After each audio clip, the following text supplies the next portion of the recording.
The views and opinions expressed in the Golden Boot podcast are those of the speaker and do not necessarily reflect the views or positions of the Golden Boot podcast as a whole. Y'all ready to get rolling? Quiet on the set.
Hey, welcome back. Another hot episode of the Golden Boot. It's your boy Pooh Bear. I got my man Ant Petty Murphy in the building. What's good with you, my boy? What's happening with it, dog? Hey, I wasn't muted that time too. I got it right. First time in 2024. Only took a month, but hey, we got it though. If y'all only knew the stuff we do to make sure y'all have a decent show behind the scenes, y'all just don't know. Have no idea. No idea. And when you have to rely on a 7-year-old in the middle of Fortnite to get your audio right, should have bought a Honda. But man, we got a good one tonight, man. We got a good one. I know y'all all been seeing the viral clip of our guy Jordan Jefferson at Senior Bowl. We might find a little more information about that, see how that actually went down. But we're gonna hear about how Senior Bowl is looking. We gotta talk. We gotta have a talk. We gotta have a come to Jesus meeting about this basketball team. Which one? Both of them. Don't matter. Both of them. BOFFUM. Both of them. And we gotta talk about NIL a little bit. We gotta talk about this recruiting. We got a lot to talk about, man. But let's go ahead and get into it because we got a special guest with us, and we ain't gonna hold him over. He ain't got that much time. But first, you know what we gotta do? We gotta give a shout out to our sponsors over at BetOnline. BetOnline.ag. We'll be back in 1 minute. BetOnline.ag is your number one source for all your sports information, stats, news, and scores. Get the latest odds, lines, and player injury reports for this year's NBA and NHL playoffs. BetOnline is always your sports information headquarters. This season, we have you covered for all your sports wagering needs. We have everything from NBA, NFL, MLB, and NHL to golf, tennis, UFC, and boxing. BetOnline is the fastest and easiest way to get your betting info, including live betting options and your favorite casino and card games that you can play right from your home.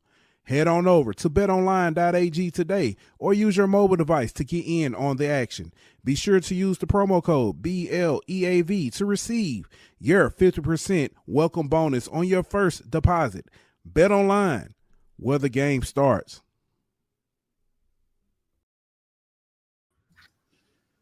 Hey, we got our player partner, our brother from another mother. He ain't been on this show before. Yeah. First time on. I think this is the first time on the Golden Boot side. Welcome everybody. The man who know, I ain't gonna say everything about football, but he know more than you do.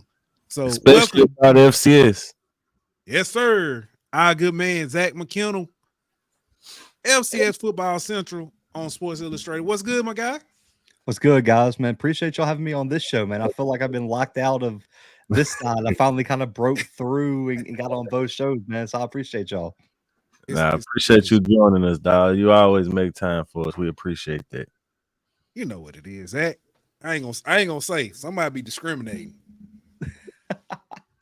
I was just playing. Well, man, what's good, man? What's going on in your neck of the woods, man? It's It's been busy, man. I mean, I mean, I live in Mobile, so man, Senior Bowl is like an annual thing for me. And I mean, just to see the way it's grown, man. I mean, because I remember covering it probably 5, 6 years ago, and even going as a kid, the media presence just was not the same that it is now. I mean, we had media day tonight. Like when I was texting you guys, I was leaving the convention center downtown, and I mean, the whole room is just like filled with media. You got Radio Row, and they had to change all the rules. I remember back in the day, you could just walk on the field during practice, like credential or not, and just be there. And now, I mean, you got everyone from YouTube channels to major media markets to all these different websites. You got the NFL guys, you got the college football guys. It's just a great mix, man. You see coaches from all around the country. You see even recruits were there today, man. So I just love to see the way it's grown, even, and hopefully it stays in Mobile, man. I love it for the city, and I think it's a great experience. yeah. I remember going to Senior Bowl as a little kid. And I used to. I'm being honest. I used to hate going to Senior Bowl because the weather was terrible every time we went. And it seemed like whatever team was playing, I mean, I'm sorry, whatever team, like the coaches were there, we got that weather. I'd never forget Mike Dicker coach with, saying he was still with the Bears and he coached, and we had like freezing cold weather that, that year. So I was like, man, I was like, I don't never want to go to Senior Bowl. That was back when it was at Lab, but like now, like you said, it's changed so much. Sponsorships have changed. Remember, we used to be Dale Champs. They used to have the giant. They used to have the giant push cart, the buggy with the monster truck wheels and stuff. Used to come on the field, but yeah, it's changed a lot. But man, I gotta start this off here. Viral video, George Jefferson against Haynes. During one-on-one drills and stuff, from your perspective, kind of how did it go down, or what was it like? Because and I'll go from there after you respond. It's funny. I should have known it went viral because I forget the NFL networks, got live coverage. It really wasn't a big deal being there. I mean, I was sitting right there. I was talking to our guy, Emery Hunt. Me and him were chopping up about some prospects. I'm kicking myself because I usually film all the one-on-ones, whether it's wide receiver, O-line, D-line.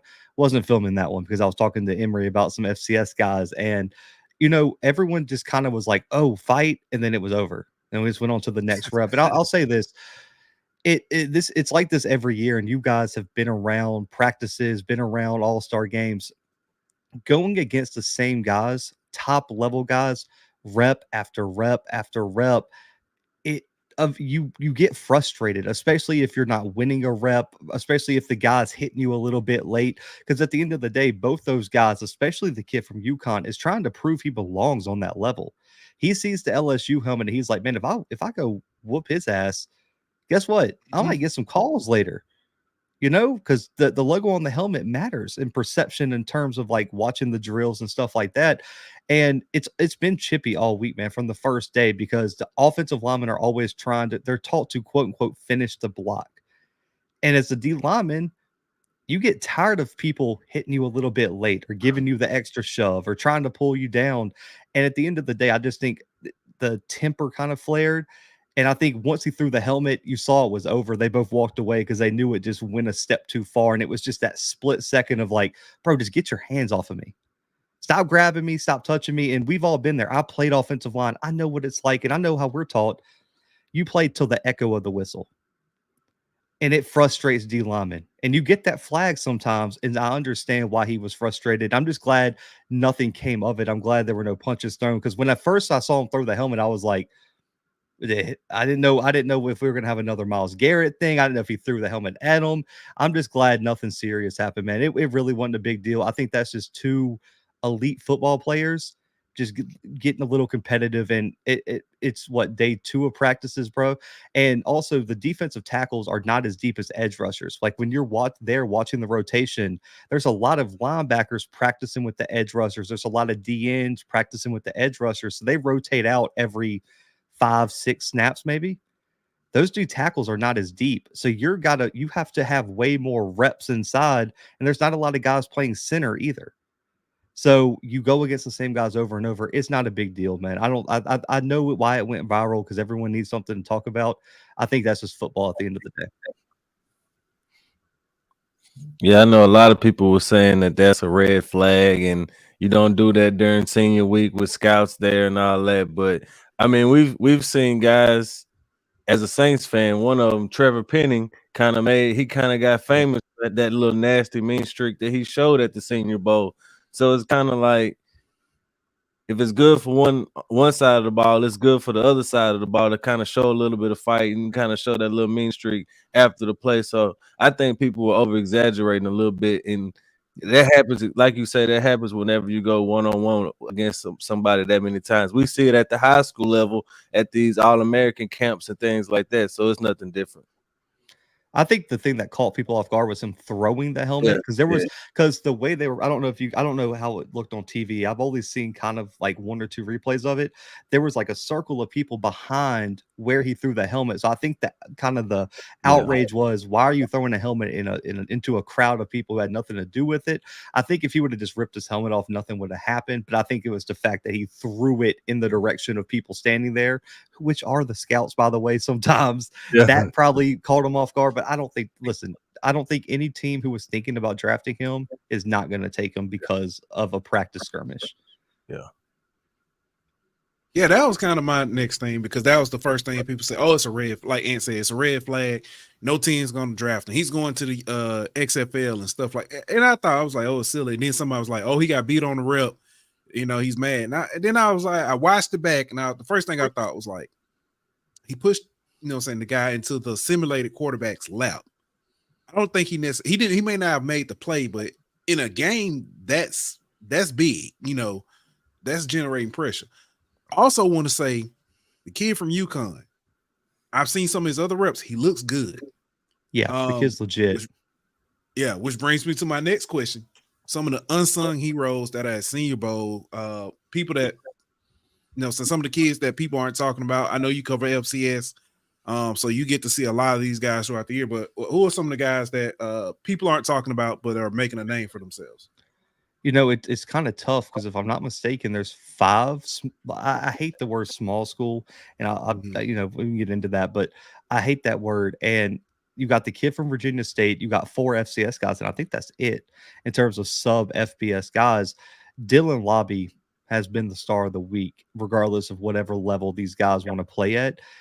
I mean, he can return kicks, he can be a punt returner, he can be a receiver. He can run the football, and he just looks so explosive, well put together. He does an excellent job reading the blocks, bouncing stuff to the outside, being able to use his athleticism in perfect moments. And he just looks so explosive, and his burst is next level. I think Lobby's a small school guy that's really, he probably went from day 3 to potentially a day 2 pick with the buzz that he's creating. It'll be very interesting to see where he falls.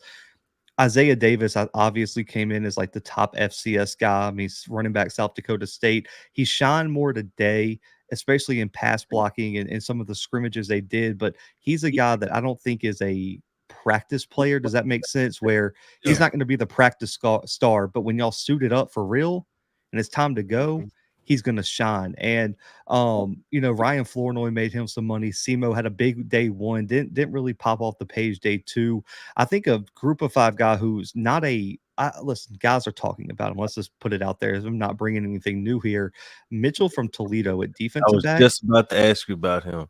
I'm talking about, listen, the celebration with the seatbelt, when you look that up, it should be him. That kid is just a baller, man. And he's got the length, he's got the size, he's got the physical ability to hang in with the bigger wide receivers, and his ability to track the ball and make plays is just next level, man. He looks great in off coverage. He looks great in man and one-on-one situations. That kid's legit, man. And I'm really, really excited to see how he matures. But I've kind of been hearing that he's kind of skyrocketed up draft boards already. So I don't know if he's just a underrated name, but he's a guy that when I was watching one-on-ones today, was just like, man, who is that kid? Yeah. I saw clips of that guy, and he looked legit. And I also seen some of the receivers. Wilson from Michigan, he looked like he's having a good week so far. And Malachi Corley from Western Kentucky, he also looked like he's making a name for himself. But at quarterback position, who's been some of the guys who kind of either stood out or in a good way or a bad way? Because I've seen some Heisman contenders who hadn't looked so good. Stood out or sat down. That's what with everything I've seen. But go ahead. I'll be honest. Like coming into the week, this was probably the best quarterback class the Senior Bowl's had in a few years, just in terms of name recognition. Right, bro. This has been atrocious. All of them. Penix has probably been the guy who's been most consistent, I think, and I don't think that's a surprise to anybody. No one on the American team has been like atrocious, but they haven't really popped. Joe Milton might be the guy there, maybe, but I don't think he's been like perfect or anything. I'll say this: Bo Nix, though, if you could script a week that could tank him out of the first round, it would be this week. I mean, I've never seen a quarterback at an all-star game bounce the balls to wide receivers in one-on-one drills. Like, that's not even for quarterbacks to show off their arm strength. We're not watching the quarterback. We just want to see the receivers versus the DBs. Yeah. And he bounced the ball. It's not like we're throwing from the other 20 and you got to just chunk it 80 yards to the end zone. We're throwing from like the 40, bro. Like, if you're an NFL quarterback, you should make that throw in your sleep. He bounced like 2 or 3 balls today. Maybe it's being in the South that, say it's kryptonite. He might have to play the state of Alabama. Yeah, he might have to play out west. What about 2 other quarterbacks? What about Rattler, Spencer Rattler, and Michael Pratt? How have they look? Yeah, that's my guys. Pratt, he's been okay. I don't think he's popped. I'll say that. I don't think he's done anything where it's like, oh my God, I can't wait to see, what he does next. I'll say this. He kind of reminds me of the guy who won MVP last year, and like a Jake Haener, where he's not going to get a lot of hype, but when the lights turn on, he's going to go out there and ball out. He has that it factor for a group of 5 quarterback. For Spencer, I think it's kind of the same. He's been kind of consistent. Nothing that's really flashed for me. I still think they're both behind Milton in terms of their performance over the first 2 days, but I think Pratt's the guy that you're going to see really ball out on Saturday when the lights are on and we start going live. Gotcha. I guess last question. The atmosphere, I guess, the atmosphere there's typically, well, I'm not even going to ask that. Let me ask this question. How are the teams divided? Because it seems like they divide the teams up different when we were growing up, it was north, south, and then they sprinkle the West Coast guys here and there. But it looks more like east, west of kind of how they. That's kind of, it's kind of like a little bit of both, where it's kind of divided by north and south and east and west to a point. So it's like those swings, and it's almost like conference wise too, because you got like the, Texas and Oklahoma guys have always kind of flip-flopped historically. They're all on the American team now, but you got the guys, but it's not really East Coast because like New Hampshire's on the national team. And then I think it's also too, positional need is different. So like they'll try to divide it, the best they can. And then if it's like, okay, we only have, X number of wide receivers, who's the next closest guy that we could justify being on that team or something like that? Because if I'm not mistaken, is Pierce? I want to say Pearsall's on the national team, if I'm not mistaken. I think so, yeah. Or he was practicing with them today. So I think it's just a weird divide. And at the end of the day, man, I just think they just got to fill the rosters because of the way I was told the rostering has been harder for them, and especially sending invites this year because of the Shrine Bowl moving to the week of the Senior Bowl. So historically, the Shrine Bowl was before, and the best performers of the Shrine Bowl would fill out the rosters of the Senior Bowl. Well, now the Shrine Bowl felt like it was the little brother of all-star games. Well, they want to be the the centerpiece. They want to compete with the Senior Bowl now. So they moved it to the week of, so the Senior Bowl couldn't invite their top players to the Senior Bowl. So the scouts would have to come to them to see it. I think at the end of the day, we got to put ego aside, because you're hurting some kids who could have had a shot to perform on both, get more film against more competition, because we got 18 FCS guys at the Shrine Bowl. There's 4 here. That's not good for the small school prospects at the end of the day, because you're limiting their opportunities. They might have hula. If they're HBCU players, they could possibly have the Legacy Bowl, which historically right now has not generated a lot of NFL success moving forward.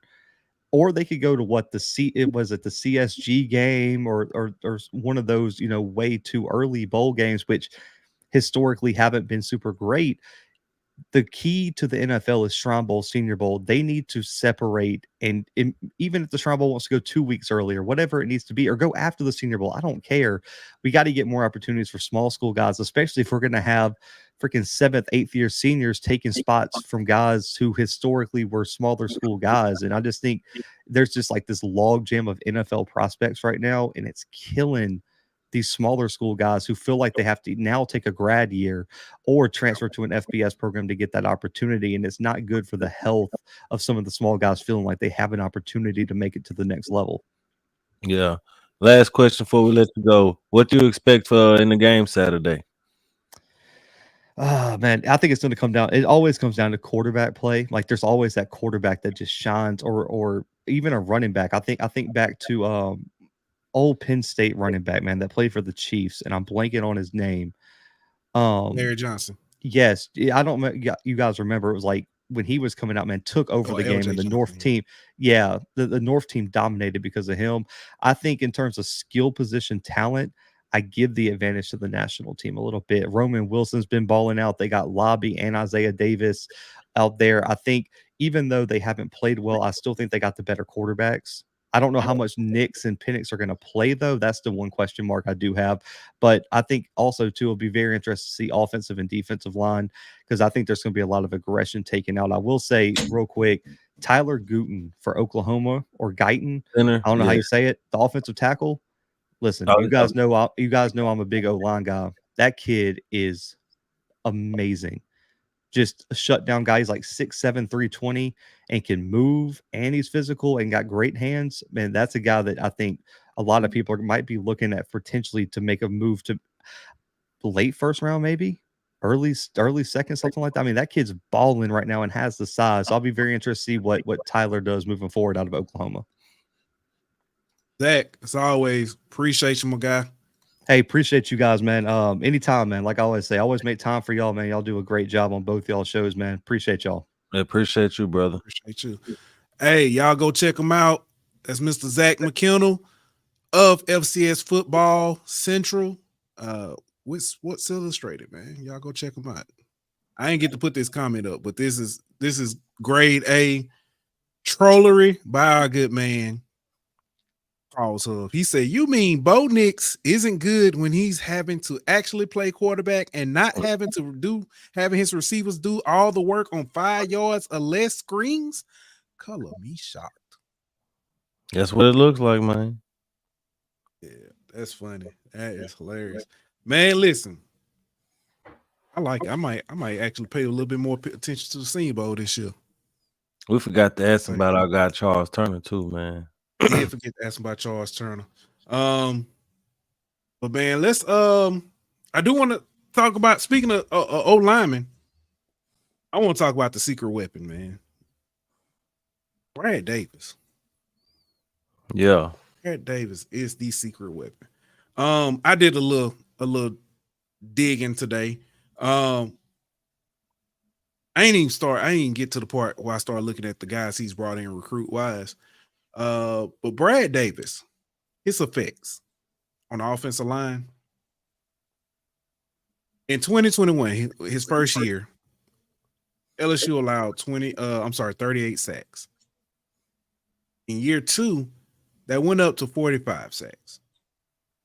In year 3, it was down to 22. Rushing yards, year 1, a whopping 1,482 rushing yards. Year 2, it went to 2,574. And this past year, it went to 2,659. PFF has the O-line ranked as number 8. The number 8 O-line. Seems kind of low. Out of however many Yeah, I know. I just feel like they should be top 5, but I mean I kind of agree. You know, they were Joe Moore Award finalists. Yeah. And I don't know everything about PFL. I couldn't find QB pressures allowed and stuff like the advanced stats. It's you have to dig. College, yeah, it's hard for college. But you start looking at the recruits he's bringing in. Oh, Dave said, what is this other show? You talking about HBCU Hour? HBCU Hour, Dave. Dave tripping. but no, though, I think that's only part of it, though. Like you said, what he's been able to do, developing the offensive line. But like you said, you didn't get to look up the guys he's brought in. But just off the top of my head, you know, Will Campbell, Emory Jones, DJ Chester, Lance Hurd. Well, Lance I know he's not here now, but Lance Hurd. Tyree Adams, Mabanga. Then you look at who he's brought in this year's class with Weston Davis and those guys.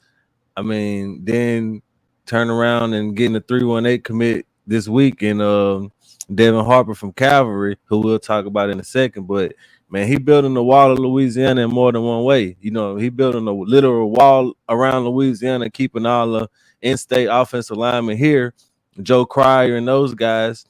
But he's also literally building a wall with elite level offensive linemen to protect the quarterback and you know, and establish a sound running game. So, I mean, he's doing everything that he's asked to do and some. And I think when you talk about the importance of the offense next season, I think the biggest thing you're going to have to look at is that offensive line bringing 4 or 5 starters back and that continuity they're going to have. You're going to lean on them a lot. So he's going to be very important next season as well. Yeah. I'm thinking back to the bowl game. If I'm not mistaken, LSU didn't give up a sack in the bowl game. If we did, maybe one. I don't think so. I don't remember. Think we gave up a sack. Everybody was saying that, it's going to be a lot different with Nuts back there. They're going to have to hold their blocks longer. I don't know if they can do it. You know, he's not going to be able to take off and run like Jaden. Nuts didn't have to lead the pocket for the most part. I mean, of course, you know, saying design rollouts and stuff like that, but what Brad Davis has been able to do in his 3 years so far, it's promising. It's promising. Like you said, we already talked about the recruit. Speaking of that, let's move and talk about this 2025 class. He did just get a big recruit from your neck of the woods. Yep. Talk to us about him. Man, Devin Harper, he plays offensive tackle right now, but he's projected to be interior offensive lineman in college. I guess you could say kind of like they projected Emory Jones. But man, he's a big physical guy with a mean streak. And he plays at a kind of a smaller school, I would say, but they play high up competition, and they're a championship kind of team year in and year out. So he's played in a lot of big games. He's been in those big moments. He's protected quarterback who's playing in college right now whenever he was a freshman. So I think he's gonna be one of those guys who can come in and translate quickly to the next level. He's got the physical tools and he's got the experience and the pedigree at the high school level. So I think he's gonna be one to definitely keep your eye on. Yeah. Not just that, man. This recruiting class is heating up. I saw the post early, and I can't find it out about the actual commits that this class has now. At this point, if I'm not mistaken, three 5 stars, like 5 or 6 4 stars. Mm-hmm. This is shaping out. This could be the best recruiting class that LSU has ever brought in. You already got right now committed the highest ranked player ever. Yeah, I think it's definitely on class. It's on pace to be a historic year for sure, especially if they can, land some of these other guys they got on their target board. even just some of the in-state guys. So yeah, I definitely think that 2025 class is going to be special. And when you talk about BK's tenure at LSU, that could be that class that kind of sets the tone. It could be that Whitworth class that Nick Saban had. You know what I mean? That kind of establishes the foundation. Yeah. We talked about the highest ranked player for a long time. It was Leonard Fournette. He's ranked as like 0.9996. Bryce Underwood is 0.9999. But we not through with this 24 class either. Yeah. Right now on campus. Well, I don't know if he's on campus right now, but I know today they brought in Terry Bussey. Terry Bussey was on campus, and they also got CJ Pickett. Yeah, we'll talk about Bussey first because he's in the 24 class. I mean, signing day is a week from today, so I mean, this big get for LSU having him on campus so soon. The signing day, I know he still got to visit A&M this weekend, I believe. But just getting him here, making that last final push, kind of making your last efforts to get him into this class.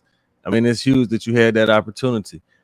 We'll see if they can close on him, but just him being able to come here, just BK being able to get him in for a visit, I think, and being in the mix for him says a lot.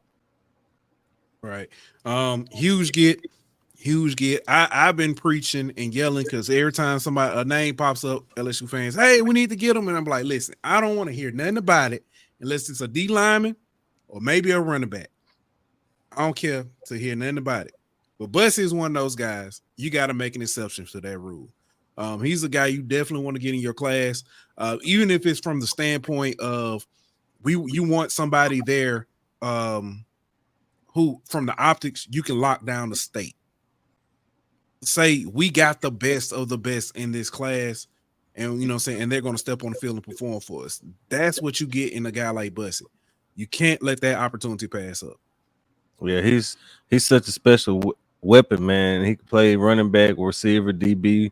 He can do so much, and just adding that versatility to this class, and not only that, but optics wise, what it would look like to beat out A&M and Georgia for a recruit like that, with all the changes that LSU's had. I mean, you end up with four or 5 stars in this recruiting class. The way people were saying BK can't recruit, that'll just be one more thing good for LSU optically going into the season. CJ Pickett, like we said, he's also on campus. 2025 kid, big safety, number 1 safety in the class according to pretty much every site. I think LSU hadn't really been in the mix so far for him yet, from my understanding. So it's kind of good to see them getting him on campus and kind of throwing their name in the hat. Let's see if we can kind of, since we was late to the party, see if we can kind of gain some steam with him, and kind of sell him to be part of that 2025 class that's looking to be legendary. So let's see if the recruiting coordinator that is Keylan Moses can get him to go ahead and commit to LSU like he getting everybody else to do.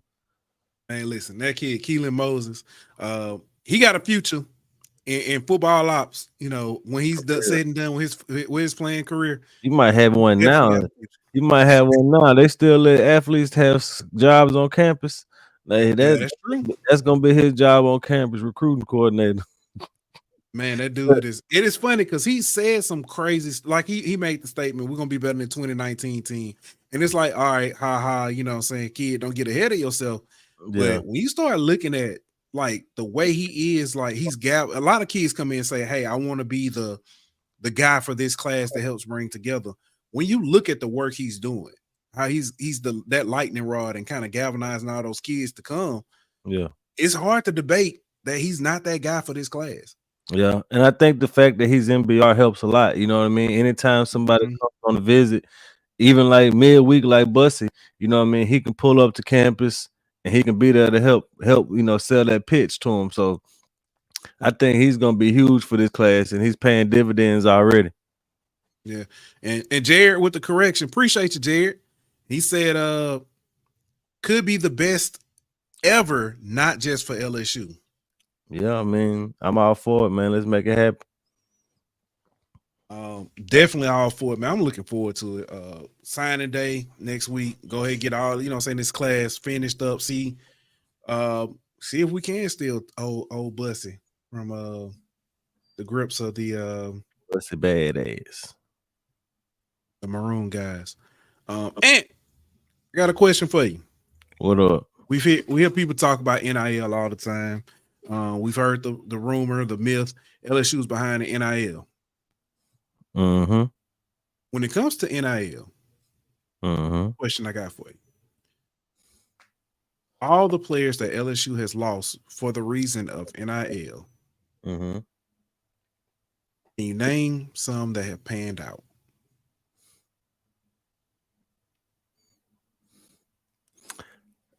Well, I'm not saying there's not. Go ahead. It's hard for me because I don't want to say that just because a kid didn't come to LSU that he went somewhere else because of NIL. Right. So, like Derek Williams, for example, I'm not gonna say he went to Texas for NIL. I'm not sure that's the reason. You know what I mean? But if he did, I would say that's one that's panned out. Started as a freshman, you know what I mean, and played a lot of snaps, contributed. You can make the argument that Le'Veon Moss and Jacoby Matthews.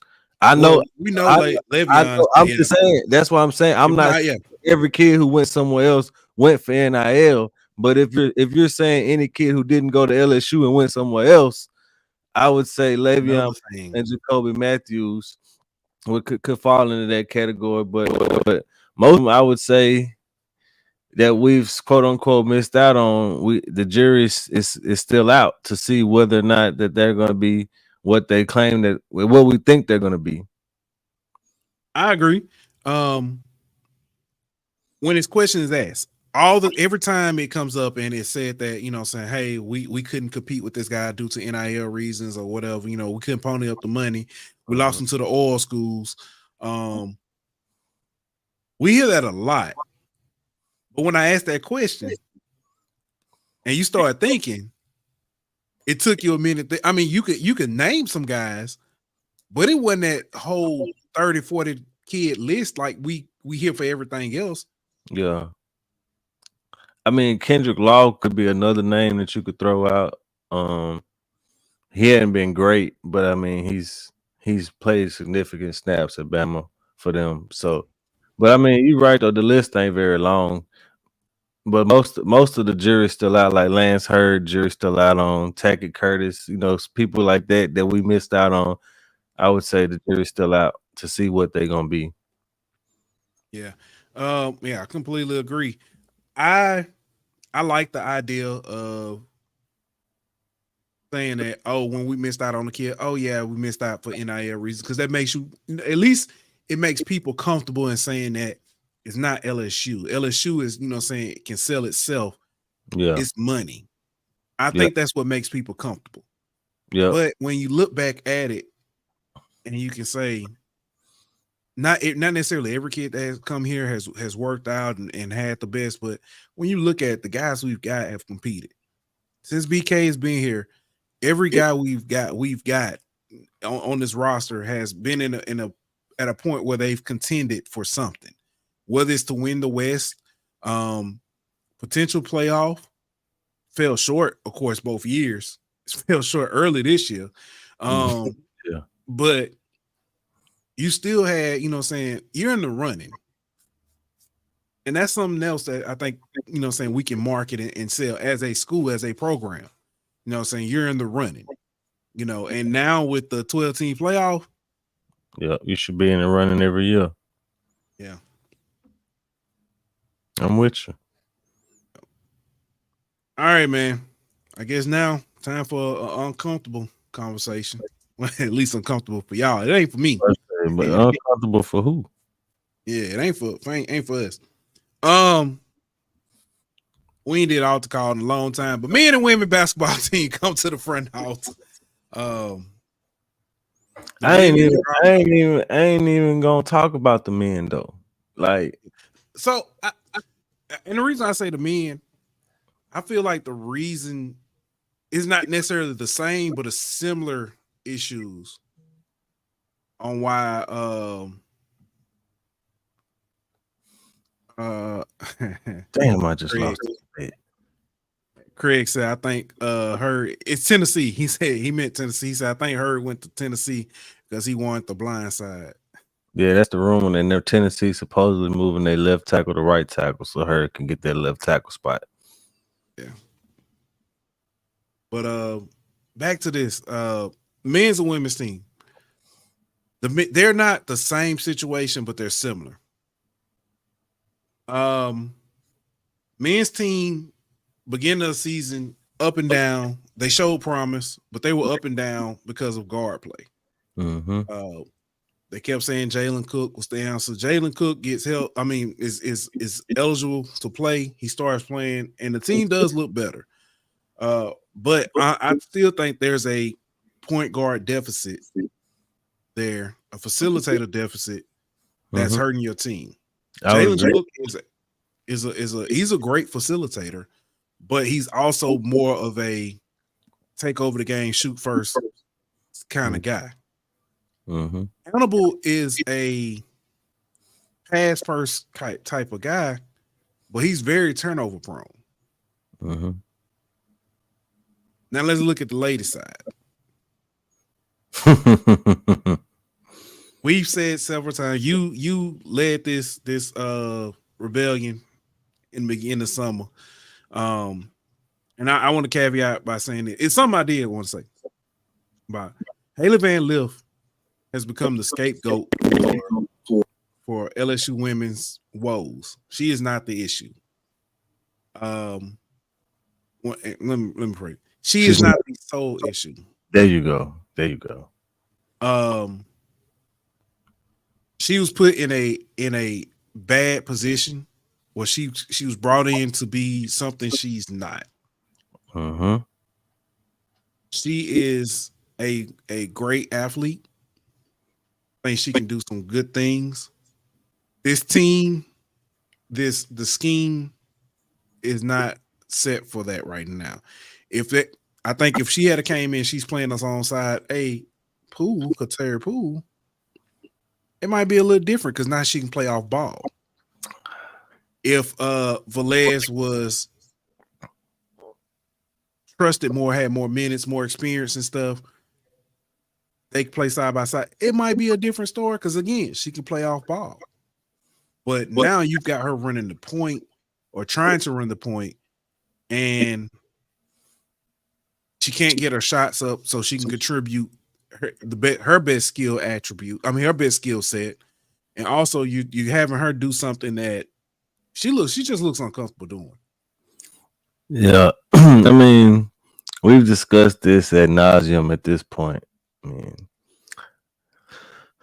they don't have a point guard on the roster at the moment that's capable of being an SEC starter.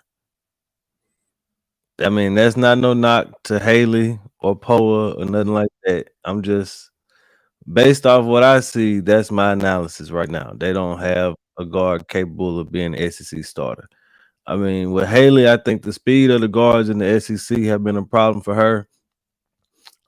She struggled kind of staying in front of them on defense, and whenever they apply heavy on ball pressure to her, it's kind of I don't want to say a struggle, but it's kind of been difficult for her to kind of get the offense into the play and get things going offensively. That's why you see the offense 10 seconds left on the shot clock before the play and stuff starts getting going, because she struggled so much getting the ball up the court and into the offense. And then, I mean, Poa is kind of struggling with some of the same things.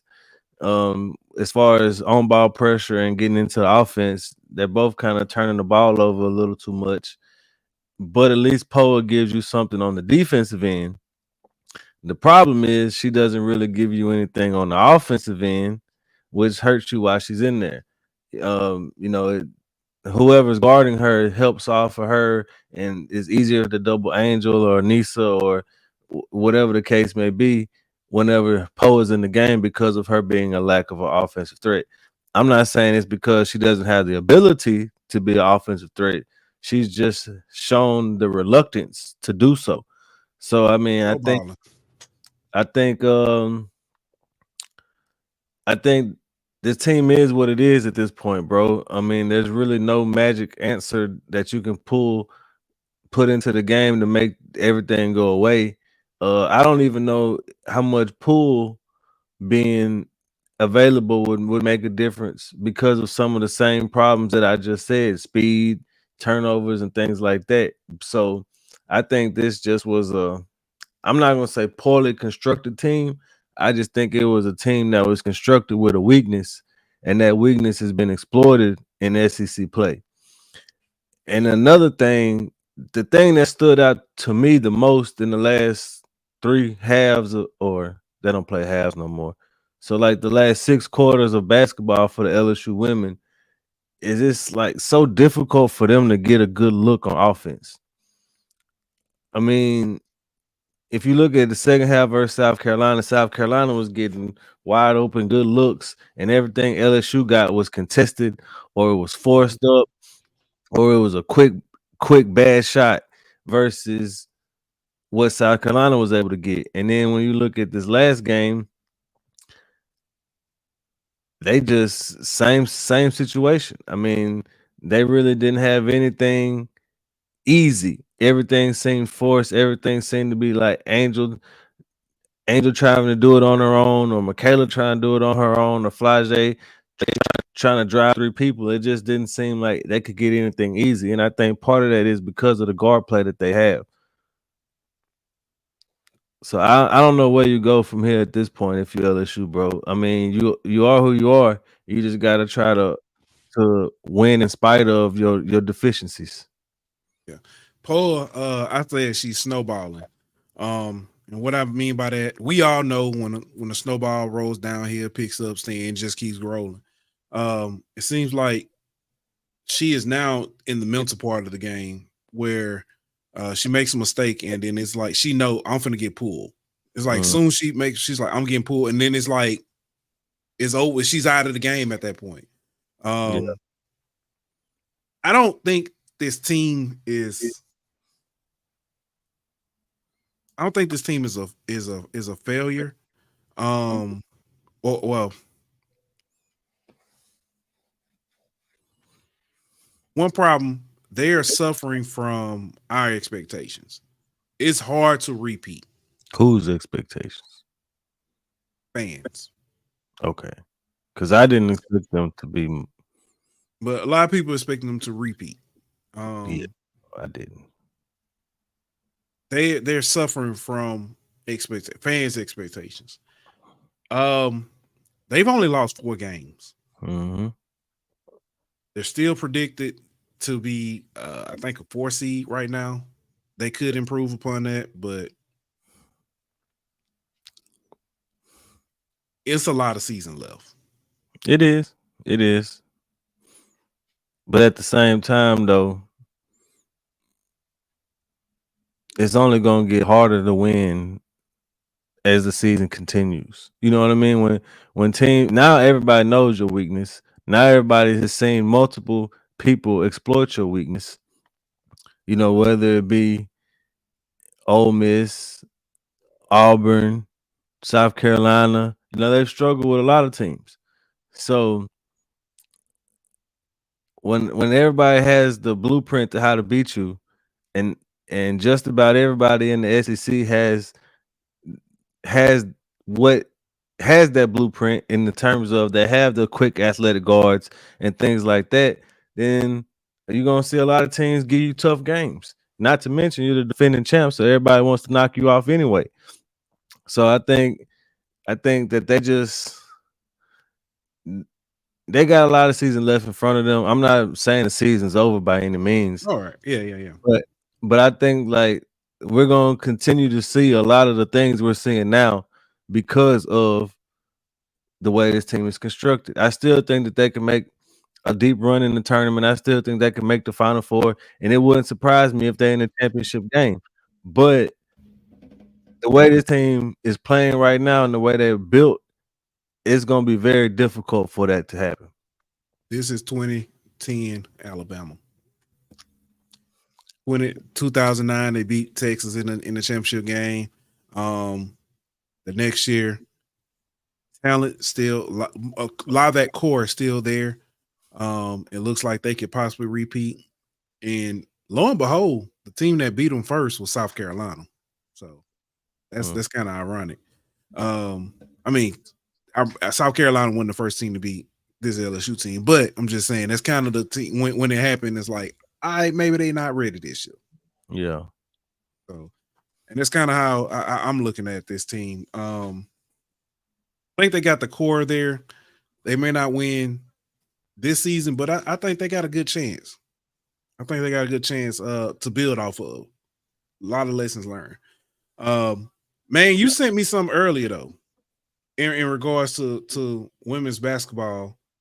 Sheryl Swoopes had some very interesting comments about Angel Reese and Caitlin Clark. Yep. Basically, her sentiments were people are expecting them to come in and dominate or be very, basically be who they are in college. In the WNBA, and that's not going to happen. She said they will be great, but it just won't happen right away. Well, you know what I'm saying? I'll let you take it from there. And a lot of people said Sheryl Swoopes was hating on Angel in case she said that they're not going to come in and be great right away. But I think she's 100% right. I mean, I'll start with Caitlin Clark. She's an elite scorer. She's a great passer. She could do everything. However, we've seen that to a certain extent in Sabrina Ionescu. She put up ridiculous numbers at Oregon in a similar fashion as Caitlin Clark, although Caitlin Clark scored more points, but they still played the same style of ball. Sabrina struggled her first few years in the league because it takes an adjustment to get there. I mean, if you look at Angel, and I've said this about Angel's game at the SEC level, Angel needs to continue to develop that mid-range jump shot. And most importantly, in my opinion, is she has to improve on her dribble drive ability. She has to be able to put the ball on the floor from the wing and get to the lane. Because at the next level, she won't be playing the 5. She'll be playing the 4 and possibly even the 3, the small forward position. And so at that next level, when you talk about some people like Breonna Stewart, Satu Sabule, Dewana Bonner, Nneka Ogwumike, and players like that who played at 3 and 4 and their athleticism, you got to guard these people. So you got to be able to guard on the perimeter. So Angel has to work on all of this and continue to get better at all of this for her to be the same player she is now at the next level in terms of how she dominates and how great she is. So, yeah, she'll be a good pro as a rookie. She'll be a good pro her first few years in the league. But for her to be a great pro, she still has things she needs to work on and develop to reach that point. And so I think Sheryl Swoopes is right. I don't think she's hating at all. I think she's speaking from someone who was dominant in the WNBA and knows what it takes to be dominant in the WNBA. And she's just speaking on what she sees in their game at the moment. Yeah, I agree. Can you still hear me? Yeah. Can you hear me? Okay, I'm just making sure. I completely agree. One thing I thought she said that was very interesting. She was like, in the WNBA, every time a new person comes in, the veterans are like, you trying to take my job. Mm-hmm. And it's like, it's more of a fight than, so in the NFL, it's kind of a similar situation. Same for the for the NBA. The difference is there's 30 teams in the NBA, 32 in the NFL. And there's a lot more opportunities the WNBA does not have that same luxury. 12 teams. And everybody can stay. How many slots? There's 12 slots on the team, ain't it? Yep. Everybody can yell out, "We need to expand," but y'all got to support it too. So it's just, it's a lot. That hunger is different. They are expanding. They Golden State adding the team, so that'll be 12 more roster spots that'll be available. But to your point though, man, like in the WNBA more than any other league, is it hard to make a roster spot, bro? They got 3 rounds, 36 draft picks. So basically, a quarter of the league is drafted every year in terms of numbers. So in order for every draft pick to make it, that means a quarter of the people who played last year don't have a job no more. And just the math for that to work out every year doesn't happen. So for you to come in, even first round picks ain't guaranteed a roster spot. So for you to come in and take somebody's spot, you have to be great. And Keylan and Angel both have things they need to work on to be great. I'm not saying that they would if they get drafted, they're not gonna make the team, but they get drafted, they're not gonna come in and be Candace Parker, who was the most valuable player and rookie of the year as a rookie. I mean, ain't too many people can do that, man. Big facts. That's enough about that. Let's go shift back to football for a minute. Get ready to get up out of here. Seattle Seahawks, man. They got a coach. Yep. They got a coach. The Seattle Seahawks have hired the Ravens defensive coordinator, Mike McDonald as their new head coach. I think a lot of people expected them to go defense, but I think a lot of people was thinking Dan Quinn. I was specifically thinking Dan Quinn. But have you seen this resume for Mike McDaniel? I haven't seen his resume. I know what his defense looks like. So. Yeah. But 4 years ago, he was a linebacker coach in the NFL, and now he's a head coach. So he started as a intern and grad assistant for Georgia, and then he went to the NFL and was a assistant. Well, he was an intern and an assistant for a couple years. Then he became a DB coach for a year, coached the linebackers for 3 years.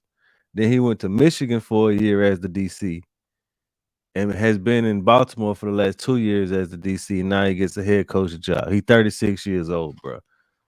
Like, what a hell of a rise in the last, from 10 years ago, you were a grad assistant at Georgia, and now 10 years later, you're a head coach of the NFL, man. That's a crazy ride. But speaking of coaching hires, we got another we gotta go and crank the college coaching carousel back up, man. Oh yeah, I did see that. It's another vacancy. Boston College head coach Jeff Hafley, I think that's how you say his name. He left Boston College to become the defensive coordinator at Green Bay Packers. So another coaching job open, a P5 coaching job at that, you know what I mean? So, but not a great P5, but still a P5 nonetheless. And P5 job opens up, coaching carousel gets cranked back up. And another thing, BC's players now get to enter the transfer portal for the next 30 days. 30 days, yeah. You see that.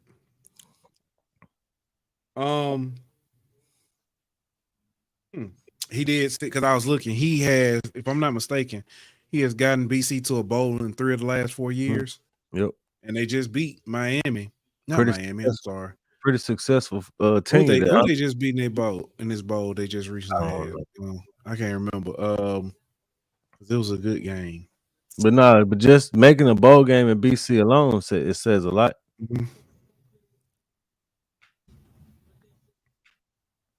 It's gonna bother me until I look it up.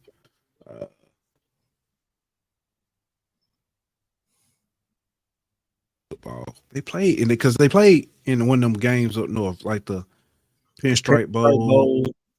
Fenway Bowl, one of them. Yeah, Louisville. No, it wasn't Louisville because Louisville was in they what's call it? Who was it? Give me 1 second. Of course, Man, they already got. Kentucky about to blow.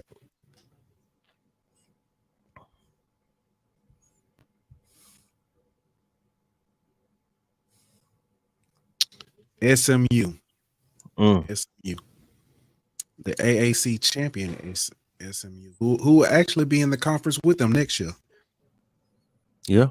Yep.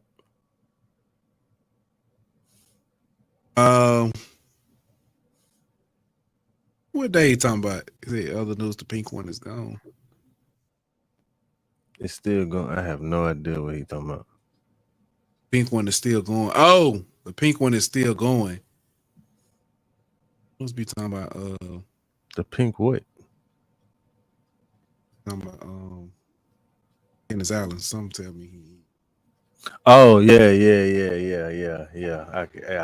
Okay.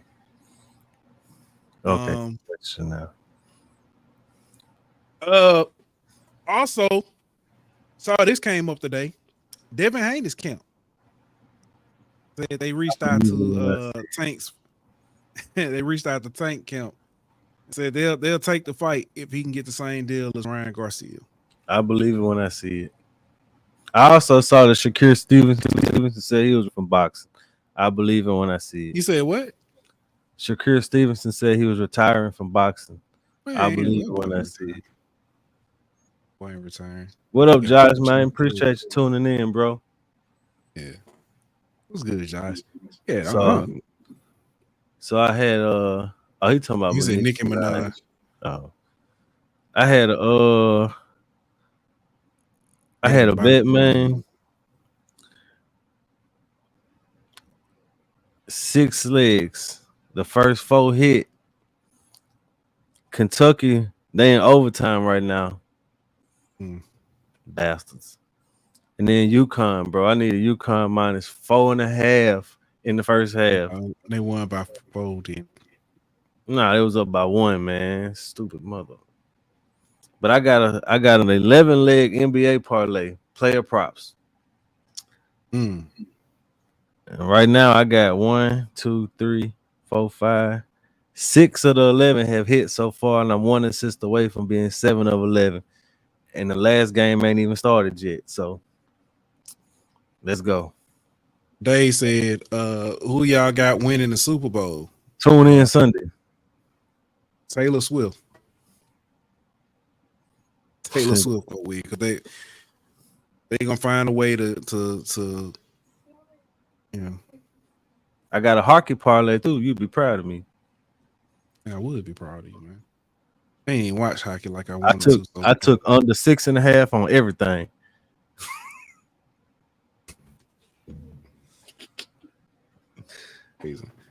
I'm trying to think what else we got, man. Shrine Bowl tomorrow night. Watching the Pro Bowl? They doing that flag football stuff again, ain't it? I don't even know who in the Pro Bowl. I don't know. I completely forgot all about that thing. You know what I do want to watch? The skills competition. The skill competition. I think that's tomorrow night. Okay.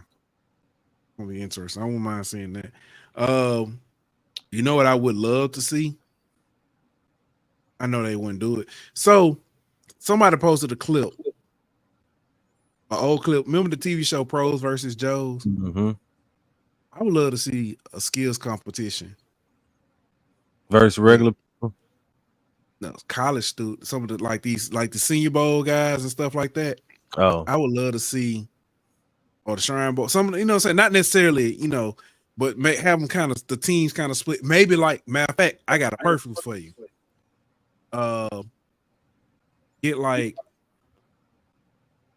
for example, a current like Jaden Daniels. and Joe Burrow on team versus like that. Lamar Yeah. Jackson and then whoever a Louisville Somebody quarterback. from ain't no Louisville quarterbacks. Yeah. I know it ain't, but I'm just saying that it'd be nice to see something like that. You could do him. Hey, what's good, Cher? You could do Jaden and Joe versus Justin Herbert and Bo Nix. Massacre. Landslide. I don't even care what the competition is. 137-2. I wouldn't even mind doing this though. Since it's flag football now, right? Mm-hmm.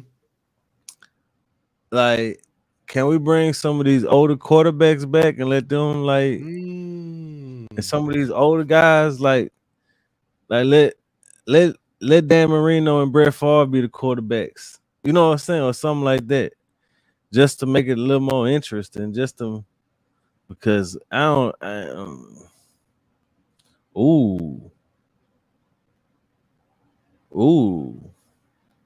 Stroud and Field. Now you could, I don't know. You know how like the NBA used to do the little shootout thing when they did like an old player from that team, a current player from that team, and in the WNBA, whatever. They could do something like that in the skills competition with each franchise, right? Like that's good, Tyler. For the Saints, they can have do that. They can do that now. They can do an old quarterback, a new quarterback, and one of the women from the lingerie league. They can do. Don't ignore the women from the lingerie league. They play hard. They could do an old quarterback from that team. Like they could be Dan Marino with Tyreek Hill, and then Raheem Mostert. You know what I'm saying? And then it could be Brett Favre. No, not Brett Favre. Then it could be not Brett. Too far. Hey, I thought the lingerie was too far. You Brett Favre too far. It could be like Donovan McNabb with Devontae Smith and some. You know what I'm saying? Like something along them kind of lines. I was gonna really take it too far. I was gonna say, who gonna put Michael Sam on 18? Brett Favre, where he gonna end up? Michael Sam was ahead of his time. He could be playing at Arkansas now. Wrong sport. That's John Amici. Oh man. John Amici. I swear. What else? Michael Sam should have got drafted by Green Bay. That would have been the perfect team for him. But anyway.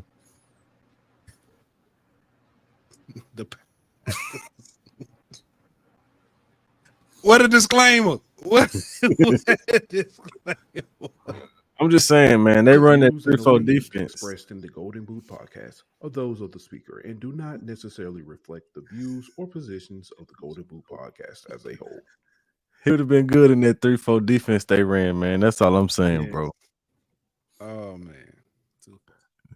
Or Dick LeBeau's defense, one of the two.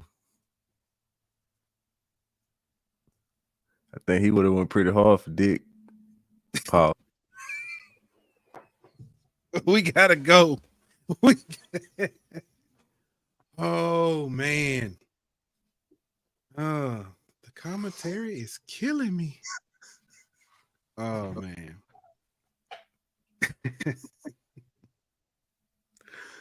Whoo! All right, what else we got going? Speaking of, I know the whatchamacallit this weekend. NHL All-Star game this weekend. Oh, that's my first time hearing about that. Yeah, it's because I just been here because they've been here advertising on XM radio. Yeah, they're gonna have like a 3-on-3 tournament in theirs, which is kind of like that idea. I swear Brandon Ingram better get another assist or I'm gonna drive to Houston and slap him my damn self. I don't even know if he's still in the game. We up by 16 on them boys. Get an assist, man. We can finish the show. Yeah. I'm gonna ask you a question though. What's up? Be honest, Antetokounmpo. You seen the move he did? They called traveling. The Nasties. Yeah, him. Thanos Antetokounmpo. Yeah, nah, I ain't seen nothing. Yeah, so he did a move where he was kind of posted up against the guy. Yeah. Well, he wanted to, you know what I'm saying? He was posted up and then he dribbled behind his back and spun and went to the goal. They called traveling. The referee called traveling. Giannis jumped up off the bench and was like arguing with the referee. I mean, all in the coach's box. Arguing with the referee. Nothing, no tech, nothing. The referee just told him to get back. Must be nice. Get away with that kind of stuff. Come on, Bree. I just need one more assist. That man fired two. He got one ring, then fired two coaches. Now they finna take y'all out, man. And he can argue anyway. Doc Rivers will be there soon. Career over. Take him out, man. Yeah. About to blow my 11-leg parlay, man. Let's get up out of here. Get up out of here. We didn't cause too much damage already. All right. We'll be back one day. Sunday. Super Bowl preview, man. Oh, yeah. I gotta reach out. All right. Like that. We out. Oh, now.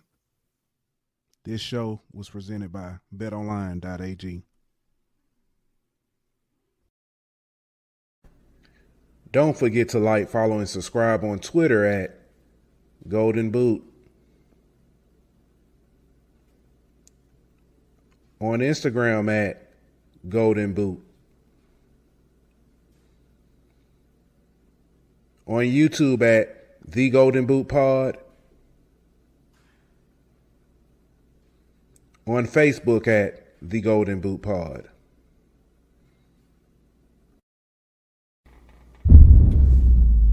Golden Boot!